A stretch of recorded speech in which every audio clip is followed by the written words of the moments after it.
വറഹ്മത്തുള്ളാഹി വബറകാതുഹു.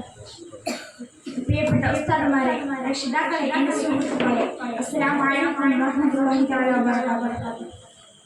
ദുനിയാവിൽ ജനിക്കുമ്പോൾ ബുദ്ധിമുട്ടുകളും പ്രയാസങ്ങളും പ്രതിസന്ധികളും വരും. അതിനൊക്കെ ക്ഷമ കൊണ്ട് നേടാൻ കഴിയും.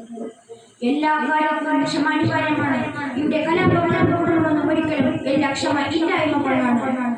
അല്ലാഹു തആല നിർദ്ദേശിച്ച കാര്യങ്ങൾ ചെയ്യാനും അവൻ വിലക്കിയ കാര്യം വിട്ടുകൊടുക്കാനും ക്ഷമ അനിവാര്യമാണ്. നമുക്ക് ഓരോ മുസീബത്തും വരുമ്പോൾ നമ്മൾ സഹിക്കണം. നോക്കൂ, നിങ്ങൾ മുൻഗാമികളായ മഹാന്മാർ അവരുടെ ക്ഷമ കാരണം കൊണ്ടാണ്.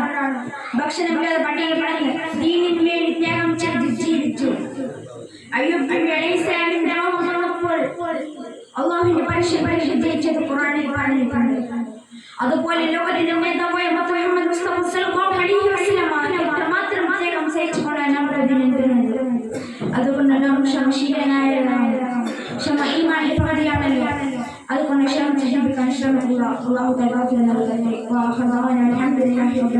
അസ്സലാമു അലൈക്കും വറഹ്മത്തുള്ളാഹി